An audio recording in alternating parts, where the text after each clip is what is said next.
The Jets got it done on home ice, a 2-0 series lead over the St. Louis Blues, but now things shift to St. Louis for Game 3 Thursday night. So how does that change the complexion of the series?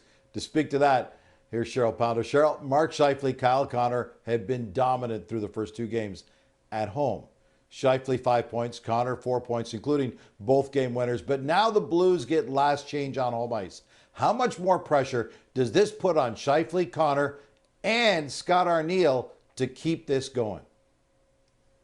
Well, listen, Gino, when you've got that top line and they're winning the 5-on-5 minutes in every single department, I think that they're just going to go to task. I mean, you've got a lineup up and down, whether it's your first line, your second line, your third line, and your fourth line with Winnipeg that can get the job done. Yes, they need secondary scoring, but the way that 1C and Mark Scheifele is lining up, whether he's up against Thomas or Kyrou or the top pairing with Fowler and Parayko, this guy's been getting it done and he's been winning those battles. So I would expect that Arniel is very, very mindful of that. But when you're looking at matchups and you're looking at lineups, you're also looking at your depth. You're looking at the top six, the middle six, and how it can shape up. And I think that Scott Arniel right now knows with his top 4D and his top six forwards leaning into Lowry, who I mentioned the other day, I think is the top third line center in the game. You're looking at a group collectively that can win those matchups at 5-on-5. So for me, the way that top line is playing right now against anyone on the St. Louis Blues, they can get the job done.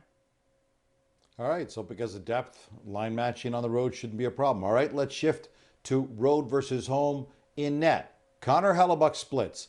163 GAA at home, a 243 on the road.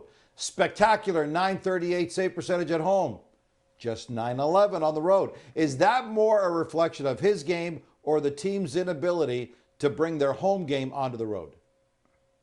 Gino, do I have to pull up every game he's played this year, the last 82 games, and look at where the high dangers are? This is really difficult to pull out as an analyst, but I will tell you one thing, that this is a team with the Winnipeg Jets. When they protect the middle of the ice, you saw with their goals against over the course of the year and how great they were at bottlenecking up with their structure in their own zone. So yes, they did make life easier for Connor Hellebuyck. So I don't know what those high dangers look like, but I would expect coming out after that first game, there's so much pressure at home on Hellebuyck, the narrative around him in the playoffs. Then he lets in 3 goals in his first 10 shots, and then his team sort of backs him up and they come out with a lights out third period. The second game he finds a way. He's settled in like the entire team. So when I look at Connor Hellebuyck right now, I'm going to throw all those numbers out the window. I'm going to say this is playoff hockey. This is a mindset that I believe the Jets have right now, and I believe it's a mindset and a confidence that Connor Hellebuyck also has right now. So I think he's going to go into St. Louis. I think this team is going to play better,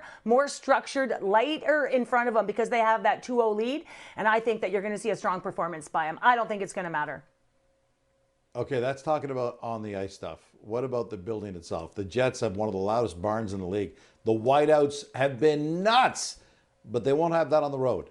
How did the dynamic shift for the Jets players now that they're away from the home chaos and playing the road for the next 2 games? This is a bit twofold for me. When I look at the whiteout in the first 10 minutes or the first 20 minutes even of the opening game, I thought, they were wearing that expectation, right? There's a lot of pressure when you're at home. You've got the external noise, you've got the fans that you want to exceed for. And so there is those pressures, but there's also that they're the 7th player on the ice for you, right? If you're doing your job, they're garnering energy. And if you can find a way to channel it, you can use it to your advantage. So yeah, you want that home ice advantage. I also think that when you walk into someone else's building, they have the same pressures, right? They want to exceed the expectations of their fans. They want to show them what they're capable of and get that win for them. But I do think there's those expectations and there's the noise that can create a little bit of turmoil. However, the St. Louis Blues are down 2 right now. So I think that they are going to be catapulted by this crowd. When you think about that, there'll be a sense of urgency around this game. I think that being at home, they will start even more physical and urgent than they have in the past. And we know how physical this series has been. So I would expect that they will be firing on all cylinders. I think their forecheck will be at an all-time high because anytime you enter a game like this and you're sitting underneath the building, you're in your dressing room, you can feel the energy of your crowd, your family. And so when you step out on the ice, there's a natural emotion uptick. And so now all of a sudden, if you can garner that to your feet, now all of a sudden you're moving at a whole different level. So I think it's the first 10 minutes of the game that the Jets are going to have to weather against a team like St. Louis, who will be garnered by that crowd in those moments, especially because they're down 2 and there is more urgency around this game. There you have it. Cheryl says the Jets will be fine on the road. And if you like physical play, get ready because these guys are about to ratchet things up. Game 3 goes Thursday in St. Louis.